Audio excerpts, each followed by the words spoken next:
At my 70th birthday party, my husband raised his glass and announced he was leaving me for a younger woman, and my daughters began to clap joyfully. I calmly set aside my plate and said loudly, "Rejoice, girls, but know this: I did not give birth to you. I took you out of foster care out of pity, and today my pity has run dry." And as for what I did next, friends, make sure to subscribe to the channel and leave a comment telling me which city you are from. I am very interested to know our geography. Enjoy the story. The hall smelled of expensive lees, heavy French perfume, and the cold metallic scent of approaching winter. The lamps burned too brightly, reflecting in the mirrors of the rented banquet hall I had paid for a week ago. The light was merciless. It highlighted every wrinkle on the guests' faces, every speck of dust on the velvet drapes, and most importantly, every fake smile around this table. I sat at the head of the table, holding my back as straight as I did at the board of directors meetings at the manufacturing plant 30 years ago. Eleanor, head of human resources, the steel magnolia, who could silence an entire factory floor with a single glance. Right now, I looked at my loving family and felt no warmth, only the familiar cold prickle of intuition, that same feeling that used to arise before a major strike or a sudden audit. To my right sat Lucian, my husband. He had turned 72. But he looked as if he intended to live 3 more lives, fit with dyed temples, wearing a suit that cost as much as 3 engineers' monthly salaries. He resembled an aging peacock, still convinced his tail was the center of the universe. I knew that suit. I remembered signing the check for it, listening to his stories about how important it was to look presentable for potential investors. Investors that never existed. But it wasn't the suit that caught my attention. It was the smell. Lucian smelled of sandalwood and leather. It was a specific cologne, very expensive, very rare. The bottle stood deep in his bathroom cabinet, untouched for years. Lucian used it only in 2 cases: when he was trying to wheedle money out of me for another failed business project, or when he wanted to impress a woman. Today he hadn't asked for money, which left the second option. I shifted my gaze to my daughters. Sienna and Kesha sat across from us like 2 exotic birds that had flown into our climate by mistake. Sienna, the elder one, nervously twisted a diamond bracelet on her wrist. The light played on the facets of the stones. A beautiful piece. I had bought it for her last month when she cried into the phone that all her friends had status symbols while she felt like a gray mouse. That was my annual consulting bonus. Now she didn't even look at me. Her gaze darted around the room, periodically meeting Kesha's eyes, then sliding to her father. Kesha, the younger one, was calmer, but arrogance seeped through her composure. She lazily picked at an arugula and shrimp salad from the catering menu with her fork. Right next to it, on a beautiful platter, stood my signature homemade meat pies. I had been baking them since 5 in the morning today, the very same pies they loved so much in childhood.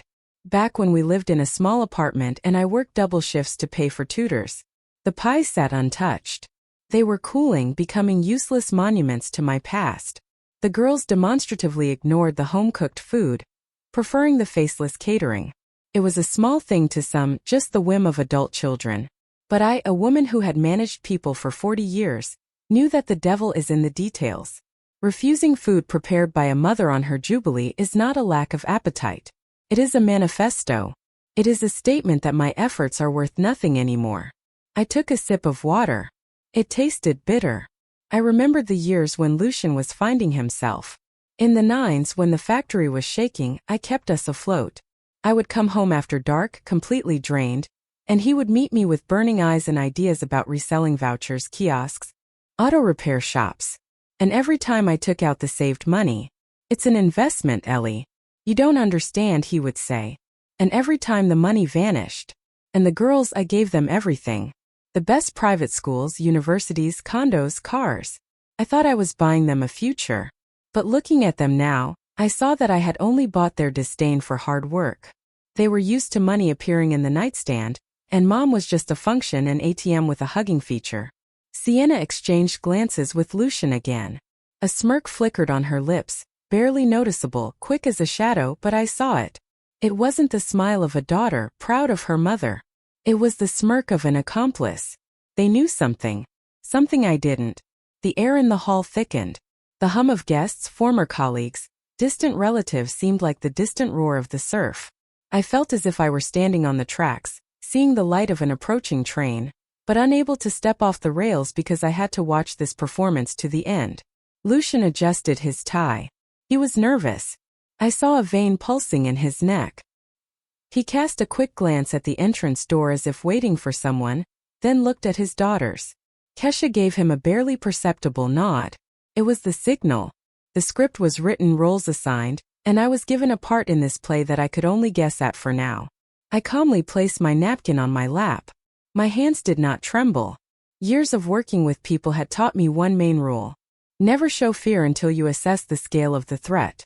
I didn't know exactly what they were plotting yet, but I knew for sure this celebration was not for me. It was a funeral for my old life. They just forgot to warn me. Lucian slowly rose from his seat.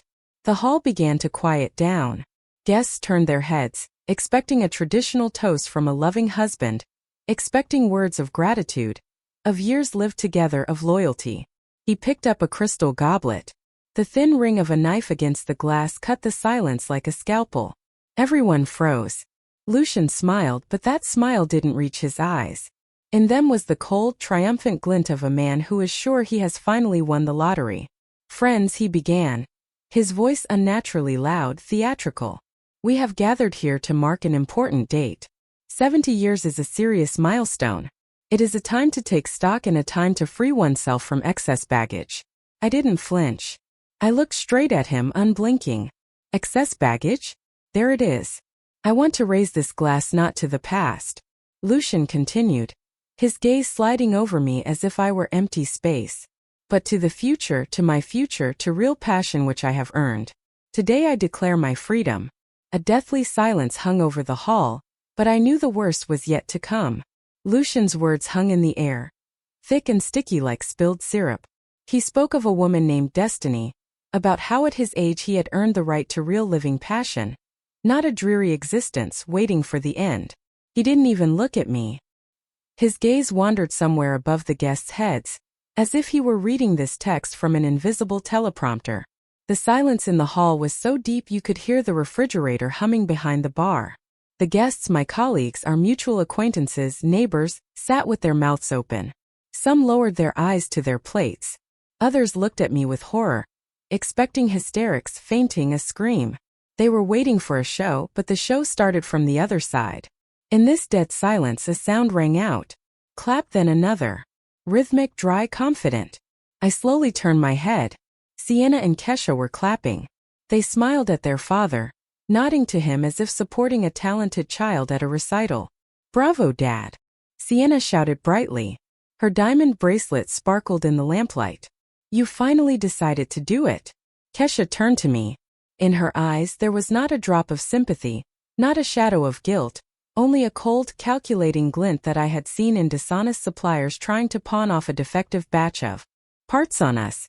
"Mom, don't make that face," she said loudly so everyone could hear. "Let's be honest. You've been strangers for a long time. Dad deserves happiness. He needs a muse, not a warden." "We discussed everything, Mom." Sienna chimed in, sipping champagne. "It's time for you to rest, too. We found an excellent option. A quiet little house in the country downstate. Fresh air, a garden, no worries. It will be calmer for you there. And Dad and I will take over the apartment and the bills so as not to burden you. You're tired. It's time to step into the shadows." Step into the shadows? A little house in the country. They weren't just kicking me out of my own life. They had already divided everything up. While I was choosing this hall, while I was baking meat pies, while I was transferring money to their accounts, they sat and chose a place for my exile. They planned my disposal just as one writes off obsolete equipment for scrap.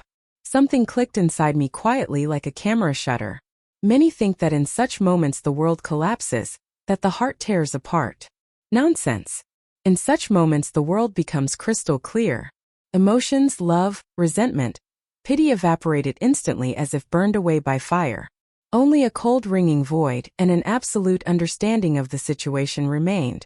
I looked at them and saw not my daughters. I saw two strangers, greedy women whom I had fed with my life for 40 years.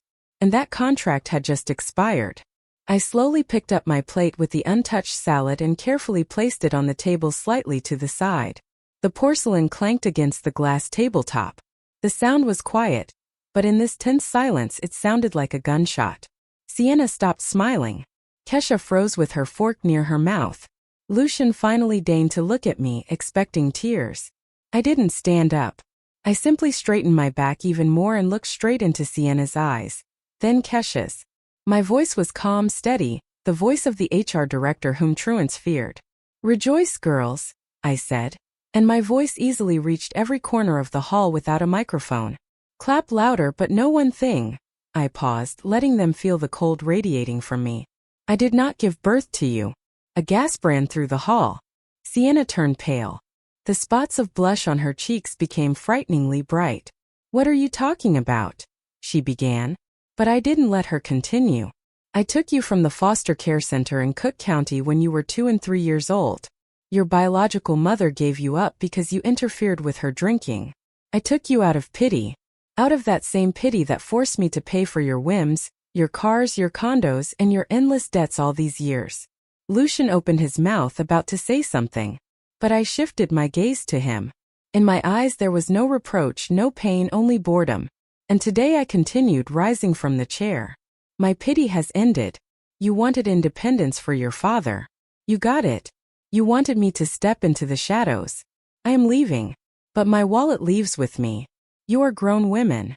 You have neither my blood nor, as I see, my conscience, which means I have no obligations to you." I picked up my purse calmly without fuss. "Happy birthday" to me I threw into the void. I turned around and walked toward the exit. I felt their gazes on my back, confused, frightened, malicious. They hadn't realized what had happened yet. They thought these were just the words of an offended old woman. They thought that tomorrow I would cool down and bring them money again. Fools. I walked out of the stuffy hall into the cool lobby. The coat check boy, a young guy, handed me my coat with a frightened look. I threw it over my shoulders, feeling how with every step it became easier to breathe. I took out my phone. The name Marcus. Notary lit up on the screen. I pressed call. It rang for exactly 2 seconds. "Yes, Eleanor." Marcus's voice was brisk and collected as always. "Marcus," I said, looking at my reflection in the dark glass of the entrance door. "Initiate the audit of family accounts. Total. Freeze right now." The morning of the next day began not with tears into a pillow and not with heart medication. It began with the smell of freshly brewed coffee and the rustling of documents. By 8 in the morning, I was already standing at the doors of the central bank branch. I was wearing my favorite charcoal gray business suit, and under my arm was a folder of papers I had been preparing for years. Not because I planned revenge, but because order in business is the foundation of security always. The teller, a young girl with frightened eyes, tried to say that for such operations, the presence of the secondary card holders was required. "Honey," I smiled at her the way I smiled at union leaders before refusing a rate hike. "Look at Clause 4.2 of the Trust Management Agreement. The primary account holder has the right to revoke access to third parties unilaterally without notification. I am the primary holder. The third parties are parasites I no longer feed. Block it." I watched her fingers run across the keyboard. Every keystroke was music to me. Click. "And Kesha can no longer buy herself coffee at Starbucks on my dime." Click. "And Sienna won't pay for another massage session with my card." Click. "And Lucian is left without funds for gas for his car," which by the way was also registered to me. From the bank I headed straight to Marcus. His office smelled of old paper and reliability. Marcus met me silently, just nodding at a stack of forms already prepared. We understood each other without words. 40 years ago, we cleared up the mess at the plant together when the director fled with the cash box. Now we were clearing up the mess of my personal life. "Notice of termination of financial support," he stated dryly, handing me a pen. "Reason: reaching the age of majority and absence of disability. Given the nuances of adoption under the codes of 1985, you have every right to demand alimony from them, Ellie, not support them. But for now we'll just turn off the tap." I signed the paper. The signature came out firm, sweeping. I felt a strange lightness, as if a heavy backpack had been removed from my shoulders, one I had been dragging uphill for decades, thinking it was my cross to bear. But it was just a sack of rocks. Meanwhile, as my eyes and ears reported to me, the concierge in our building, whom I always tipped generously for the holidays, the family had gathered in my apartment. Lucian, apparently in his peacock self-satisfaction, decided that the apartment was jointly acquired property that he would magnanimously keep for himself. Fool. The apartment was corporate housing, privatized personally to me before our marriage. But I didn't kick them out just yet. Let them relax. Let them taste victory. They were drinking wine. That very collectible French wine I bought 3 years ago, and was saving for a special occasion. Apparently, the departure of a mother and wife is that very occasion. The concierge said she heard laughter and music. They were celebrating. They thought I was sitting somewhere on a bench in the park right now, sobbing and thinking about how to beg for their forgiveness. Mom is just throwing a fit, Sienna was probably saying, swirling her glass. She'll get over it and come crawling back. Where will she go? Old people are afraid of being alone. Yes, Lucian chimed in, sprawled in my armchair. She'll be lost without me. Who else will change a light bulb for her? I sat in Marcus's office drinking strong tea, imagining this picture. Their confidence was their main weakness. They were so used to considering me comfortable furniture that they couldn't even entertain the thought that furniture could fight back. I looked at my watch. 11:45. Time for the first strike. I took out my phone and opened the leasing company app. 2 cars, a white crossover for Sienna and a sports coupe for Kesha. Both cars leased under my LLC. Payments were automatically deducted from my account on the 1st of every month. Today was the 2nd, but I didn't wait for next month. I pressed the button. Early termination of contract with immediate return of vehicles. The penalty for termination was considerable, but the pleasure I was feeling right now was worth every dollar. Done, I said to Marcus. Here it comes, he chuckled, looking at his phone. Took exactly 3 minutes. My phone, which I had prudently put on silent mode, came to life. Sienna's photo lit up the screen, then Kesha's, then Sienna's again. The calls came one after another, a continuous stream. I looked at the flashing screen and calmly finished my tea. They got the notification. Dear client, the lease agreement has been terminated. Your vehicle's engine has been disabled remotely. Please leave the keys in the car and await the tow truck. Thank you for being with us. I imagined their faces. Sienna was likely getting ready to go to a beauty salon. She sat in the car, pressed the start button, and in response, silence and a cold message on the dashboard. Kesha was probably planning shopping. Now they would have to master public transportation or taxis. Oh yes, the cards are blocked too. I didn't answer. Let them call. Let them panic. Let them start to realize that the old senile woman didn't just get offended. She started a war. And in this war they have neither weapons nor ammunition. Only empty ambitions and blocked credit cards. I stood up, adjusted my jacket, and nodded to Marcus. This is just the beginning, Mark. I'm going to lunch at that restaurant Lucian dreamed of going to, but was too cheap to pay for. Bon appetit, Eleanor, he winked. You earned it. I walked out onto the street. The autumn sun shone brightly but didn't warm, just like my former family. But I was warm. I was warmed by anticipation. I had only started setting up the pieces, and they had already lost their nights.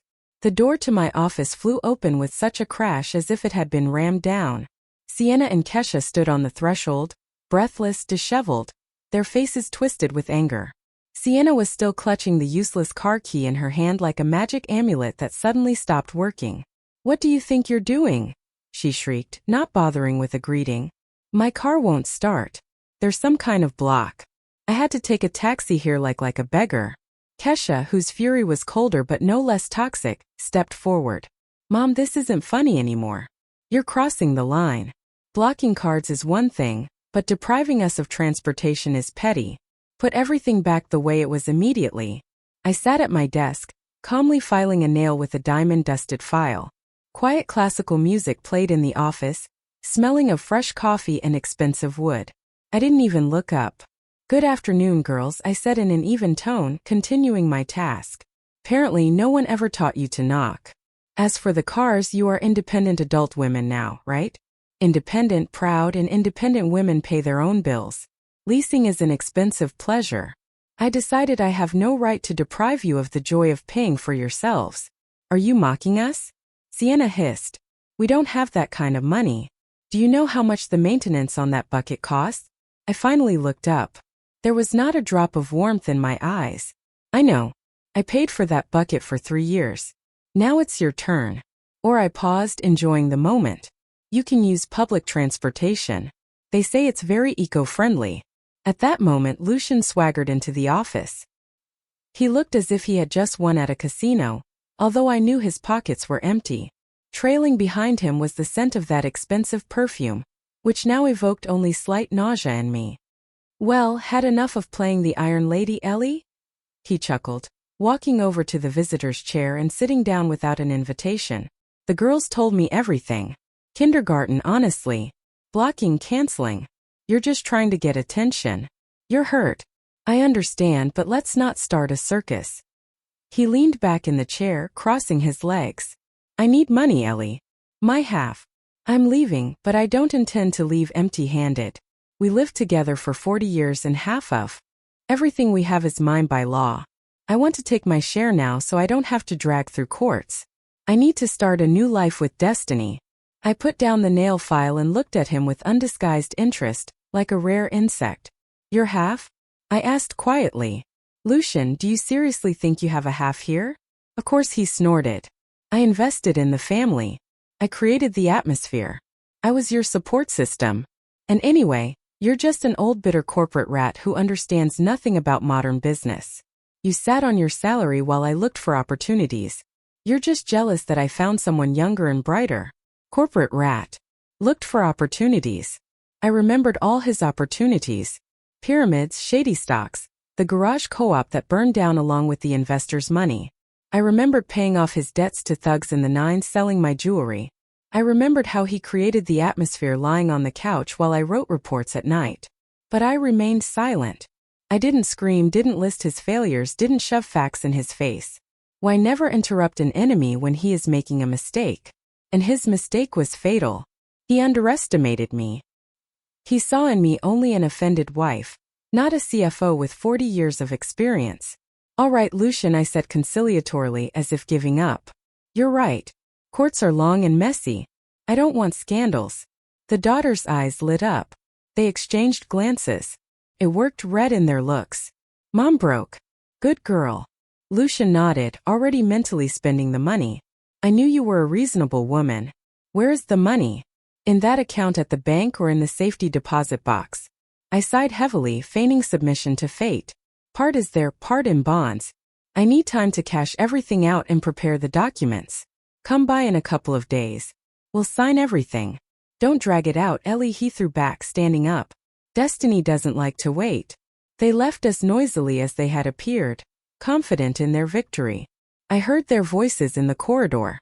See, I told you. Sienna's voice. She scared us and then deflated. Dad, you're a genius. Kesha giggled. How you pressed her. I remained alone in the silence of the office. A slight smile played on my lips. They missed the main thing. While they were shouting and demanding, I had neatly slid a thick red folder to the edge of the desk. Red conspicuous with large marker lettering. Inheritance final distribution. I saw Lucian hold his gaze on it before leaving. I saw how, unnoticed, while the daughters distracted me with screams, he took out his phone and snapped a quick picture of the cover and the protruding corner of the ledger with figures. In that ledger were numbers, huge, beautiful numbers, millions that he dreamed of. Only these weren't assets. These were old, written-off debts of the factory formatted as an example for an audit report 10 years ago. But Lucian didn't know that. He only saw the total and the multitude of zeros. Now he would think he hit the jackpot. He would tell Destiny. Destiny would tell her friends. Greed is the best guide. It will lead them straight into the trap. I opened a drawer and took out another folder, the real one. In it lay not millions but receipts. Dozens, hundreds of checks, IUS bank statements, every penny Lucian stole from me over the years, every transfer for business development that went to gifts for mistresses. I had been collecting this dossier not for a divorce. I collected it for my protection just in case. The case had arrived. Think you know where the money is, Lou? I whispered, stroking the spine of the folder. You have no idea how much you owe me. I dialed Marcus's number. They took the bait, I said briefly. Start preparing the Reconciliation Act and find out everything about this Destiny. I want to know her every step, every loan, every ex. By this evening the dossier must be with me. Well, do, Eleanor, he replied. The fish is swimming into the net. The fish thinks it's a shark, I chuckled. But it's just bait. Evening descended on the city like a gray fog, but there was no room for rest in my schedule. The meeting with Viola Gentry, the head of the city records office and my old friend, was set in a small cafe on the outskirts. Viola didn't like prying eyes, and I needed information not shared over the phone. Viola arrived with a thin folder. She looked concerned, which was uncharacteristic for an iron woman who had been registering marriages and deaths for 40 years. Ellie, she began without preamble, not even touching her tea. You asked to check this Destiny girl. Officially, she's clean as a baby's tear. But I pulled some old strings at the Records Bureau and Archives, and here's what's strange. She opened the folder. Destiny Crow, 26 years old, arrived from downstate 6 months ago.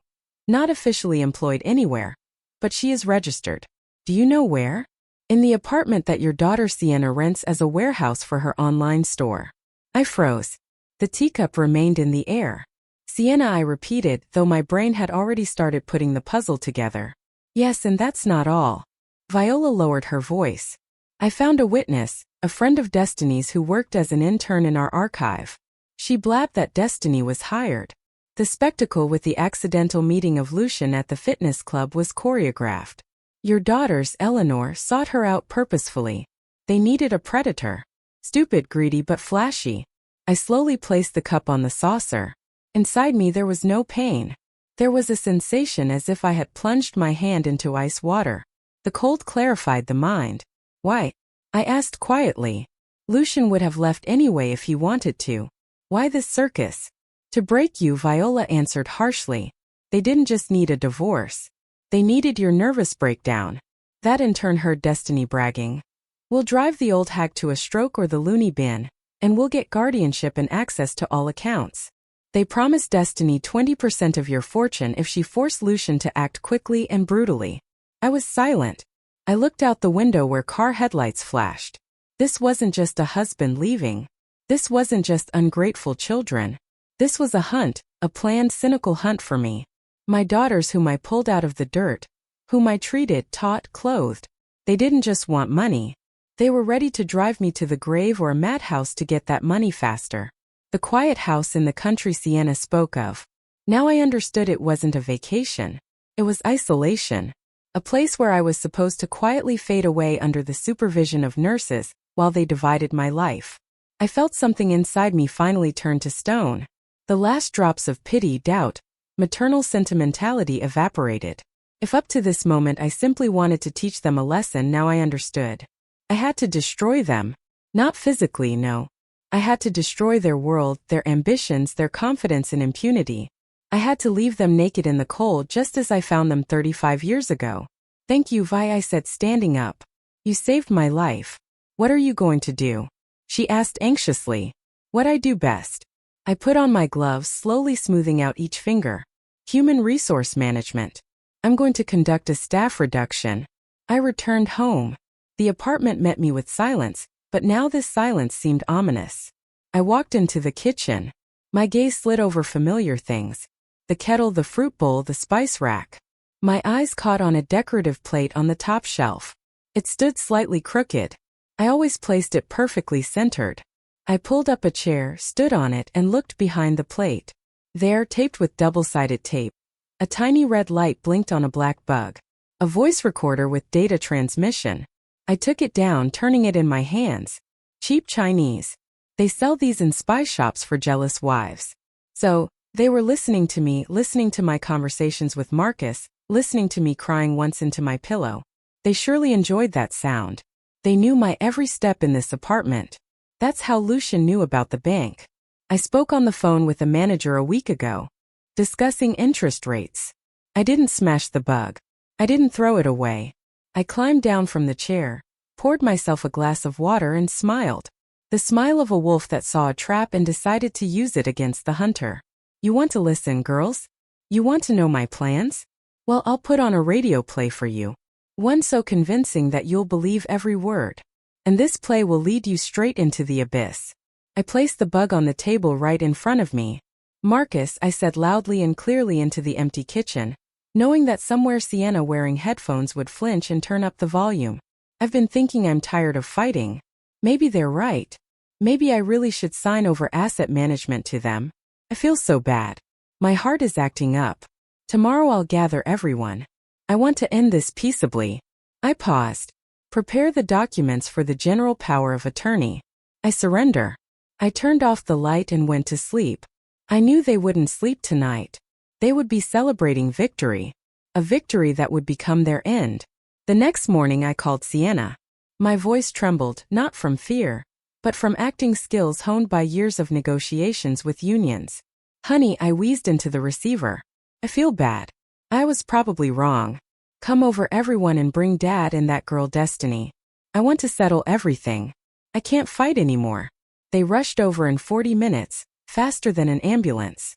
I sat in the living room wrapped in an old shawl without makeup with intentionally disheveled hair.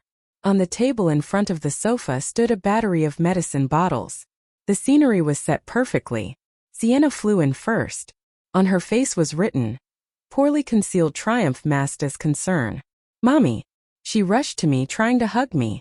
She smelled of expensive perfume and hypocrisy. Why did you drive yourself to this state? We told you you need rest.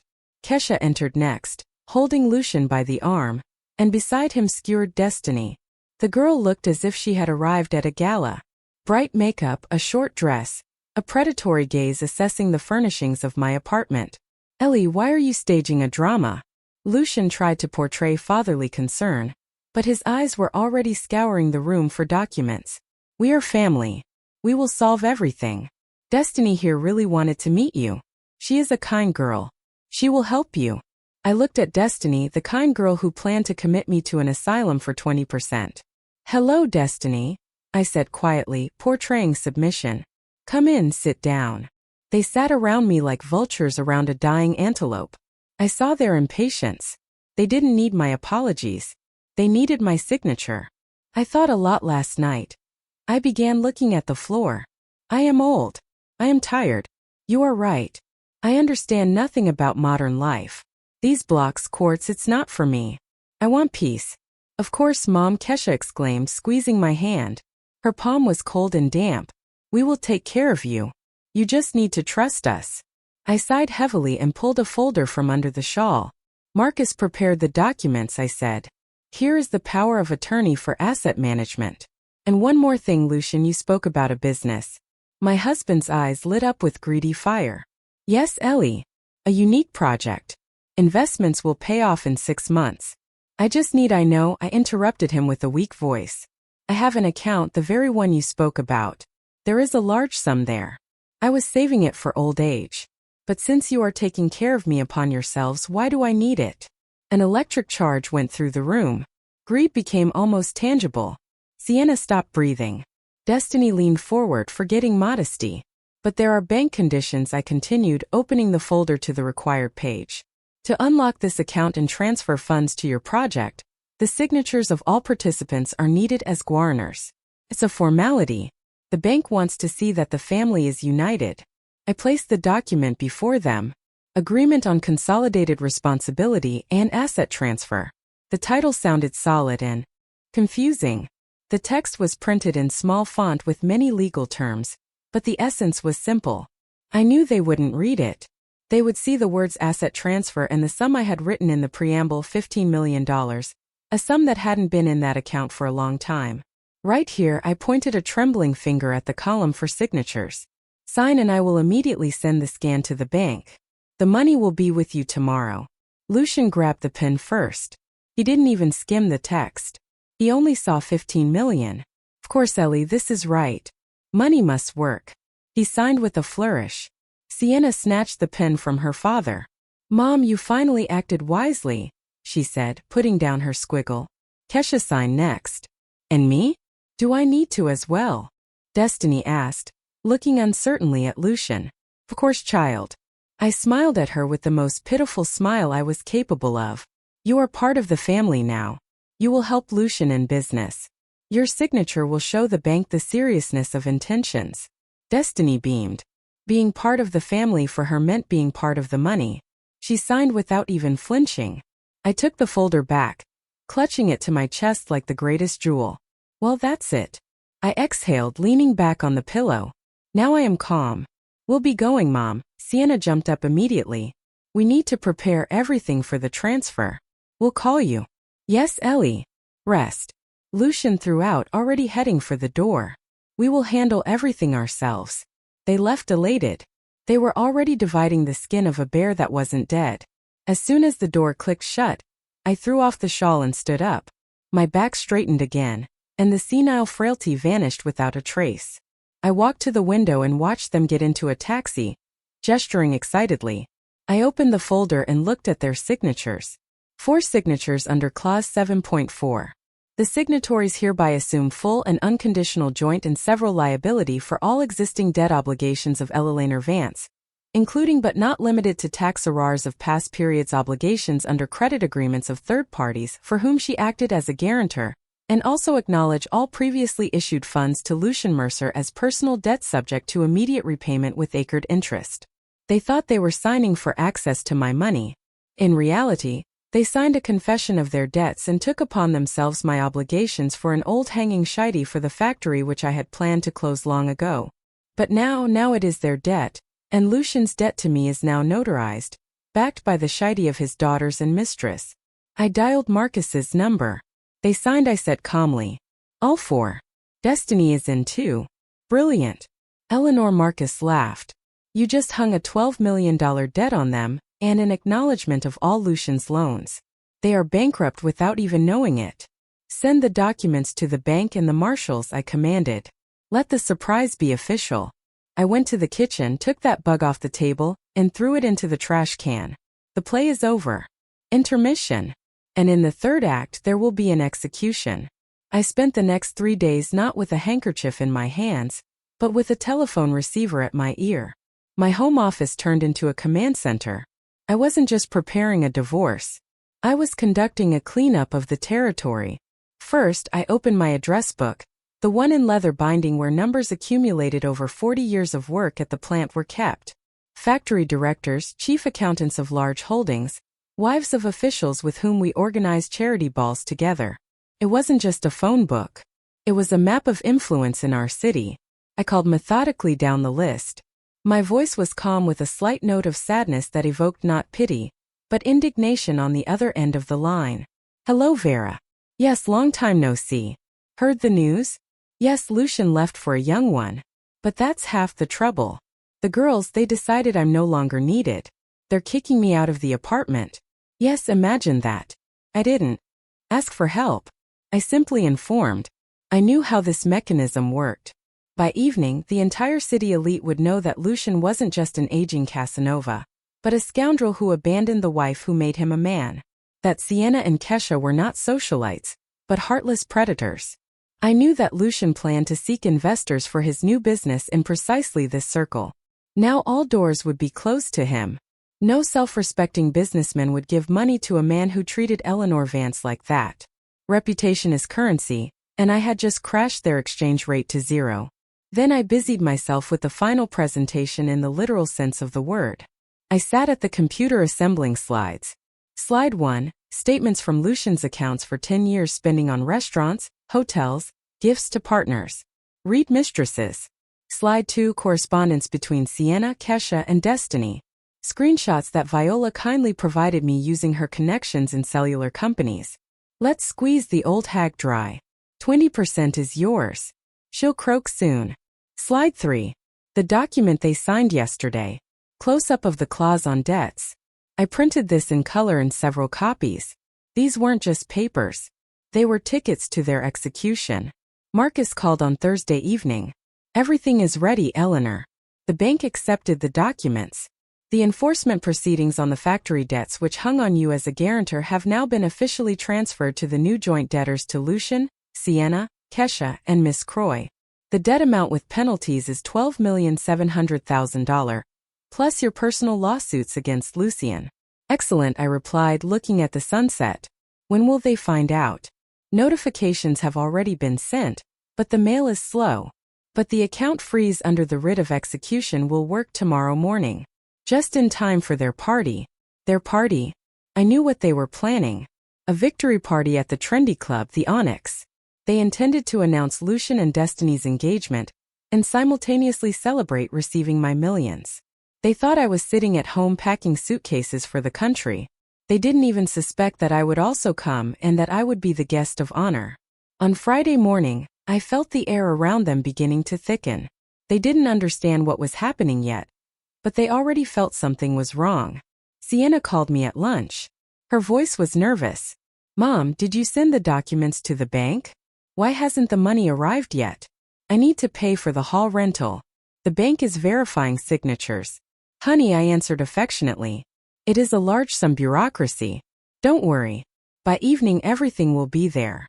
Celebrate calmly. I will pay for everything later." She believed it. Greed always drowns out intuition. But the first bell rang for Lucian. I knew this because the owner of the business center, where Lucian pompously intended to rent an office for his empire, called me, an old acquaintance whom I once saved from a tax audit. "Eleanor," he said, "your ex is tearing in here to sign a lease, but I refused him." "Why?" I asked, though I knew the answer. Told him he didn't pass the security check. Lack of reliable recommendations. You should have heard him yelling, screaming that he is Eleanor Vance's husband. And I tell him was a husband now gone, and without her, Lucian, you're a zero without a stick. I smiled. "Thank you, Vlad. Anytime. We don't abandon our own." In the evening I began to get ready. I didn't put on morning black. I chose an ivory suit. Elegant, expensive, flawless. The very one in which I received the Person of the Year award 5 years ago. I did my hair, put on pearls. I looked in the mirror and saw not an abandoned wife. I saw a prosecutor going to court to read the verdict. On the table lay the folder with documents and a flash drive with the presentation. The phone beeped. Message from Marcus. Accounts frozen. Surprise activated. I took my purse. It's time. I called a taxi to the Onyx. I knew they were already there, drinking champagne on credit, accepting congratulations from those few hangers-on. They managed to gather. They think life is a success. They don't know that in an hour their life will turn into a pumpkin. And even the fairy godmother won't help them because I am the fairy and I just quit. The music in the Onyx Club thundered so that the floor vibrated. I entered the hall and security parted before me. They knew me. I organized corporate events for the plant here for 10 years straight. The hall was full. Lucian hadn't skimped. He ordered the VIP zone on the balcony overlooking the dance floor. I walked up the stairs unhurriedly with the dignity of a queen walking to the scaffold to pardon herself and execute the executioner. They sat at a large round table. Lucian, Sienna, Kesha, Destiny, and a dozen more friends. Random people attracted by the smell of easy money. On the table stood buckets of champagne, oysters, black caviar, a feast during the plague. Lucian stood with a glass making another toast. To a new life, to freedom, to the fact that we finally got what we deserve. "And you got it," I said loudly. My voice amplified by the hall's acoustics cut through the music. The DJ, seeing me, instinctively lowered the volume. Silence covered the balcony like a wave. Lucian choked. Sienna dropped her fork. All heads turned to me. I stood in the aisle in my ivory suit, shining with cold light. I didn't look like a victim. I looked like retribution. "Ellie," Lucian stammered. His face went red with spots. "What? What are you doing here?" "We didn't invite. I came to congratulate you." I walked to the table and the guests instinctively moved away, freeing up space for me. "You are celebrating receiving the money, right? The money from the secret account." Destiny's eyes glinted greedily. "Yes, and you won't be able to stop us. We signed everything. The money is ours." "Oh, undoubtedly you signed." I took copies of the documents from the folder and threw them onto the table right on top of the oysters. "But you seem to have forgotten the golden rule of business, Lucian. Always read the fine print." Lucian grabbed the paper. His hands were shaking. "What is this?" He wheezed. "Where is the money?" "There is no money," I answered with a smile. "But there are debts, huge factory debts that hung on me as a guarantor, and which you yesterday in a fit of greed voluntarily took upon yourselves jointly, all four of you, $12 million plus interest." A silence hung in the hall, heavy as a gravestone. "You're lying." Sienna shrieked. "You couldn't." "Could and did." And by the way, Lucian, I turned to my husband, who began to slowly sink into a chair. That inheritance folder you so successfully photographed, that was a statement of written-off losses for the year 2005. You stole information about a donut hole. Lucian's face turned ashen gray, but Destiny reacted faster. She snatched the document from his hands, ran her eyes over the lines, and palled dead under her layer of foundation. You are bankrupt, she hissed, looking at Lucian. You're a beggar. You said you had millions. You said the old hag will give everything. Destiny. Baby. Wait. Lucian muttered. Don't call me baby, you old goat. She screamed so loud that people on the lower floor turned around. I spent 3 months on you. I took loans for clothes to seduce you. And you hung a debt on me. I watched this with the cold interest of a scientist. Speaking of loans, I intervened. Destiny Croy, or better to say Destiny Wolf or Peters, you have a rich biography, honey. 3 marriages, 3 husband bankruptcies. My security service works better than your conscience. Guests began to whisper. Someone was already quietly retreating toward the exit.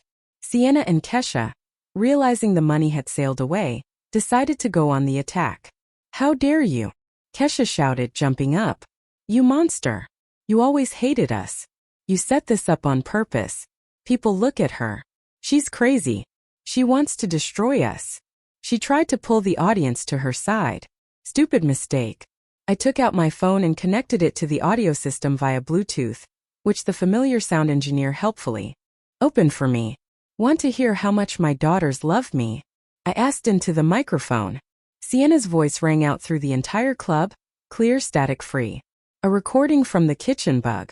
Let's drive her to the loony bin. I have a doctor friend. He'll paper up dementia. We'll dump her in a state home somewhere downstate.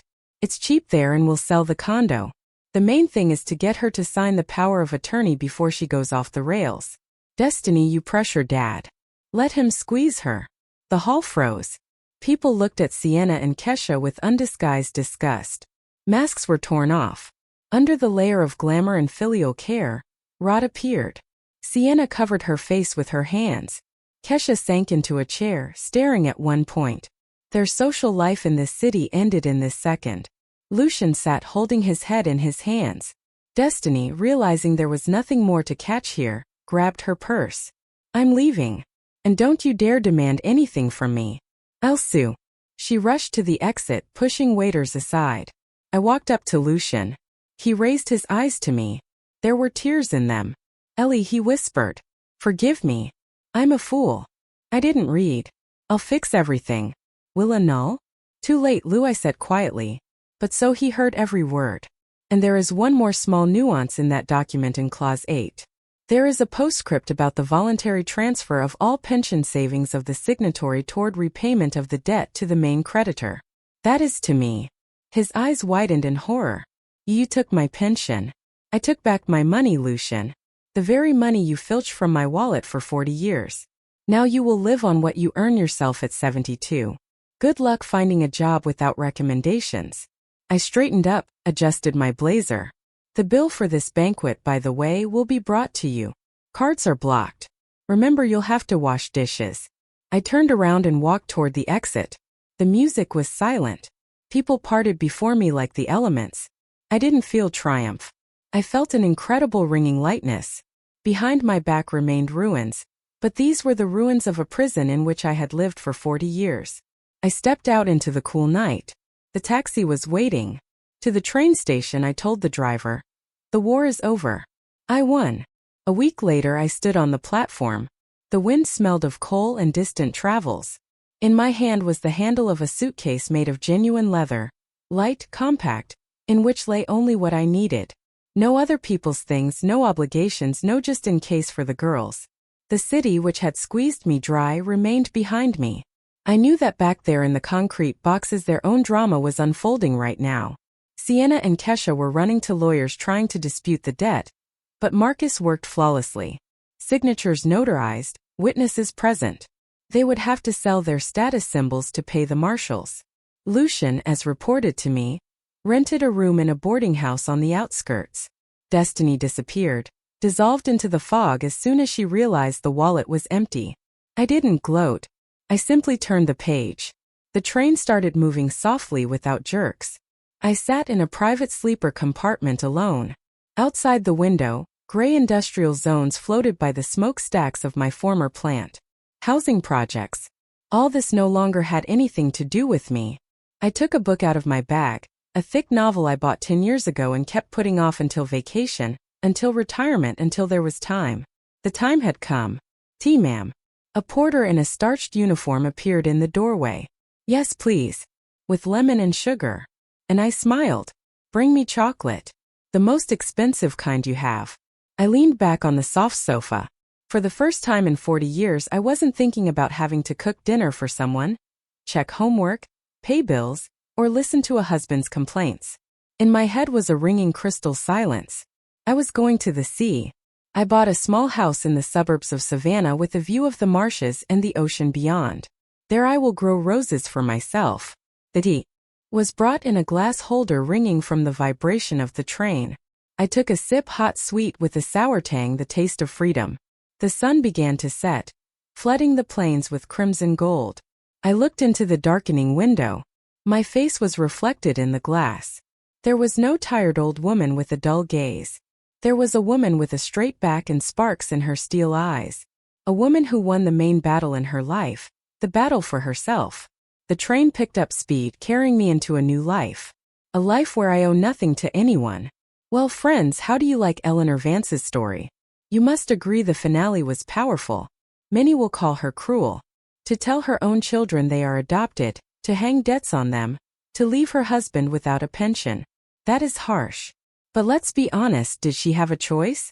After all, they weren't just pulling money out of her. They planned to destroy her, commit her to a home, deprive her of her sanity for the sake of inheritance. Isn't that scarier than any financial revenge? What do you think? Did Eleanor do the right thing? Or should a mother's heart forgive even such betrayal? Maybe it was worth giving them one more chance. Or do people like Lucian and his daughters understand only the language of force? I am insanely interested to know your opinion. Write in the comments. Are you on Eleanor's side, or do you think she crossed the line? And of course, if you have remaining questions about the plot, or want to know how life by the sea turned out for Eleanor, let me know. Perhaps we will pay her a visit in a sequel. Don't forget to like if the story hooked you and subscribe to the channel so you don't miss new tales. Your activity helps us create. We wish you all the best. At the end of this video, a window will appear in the center of the screen. Click on it to watch our other most exciting stories.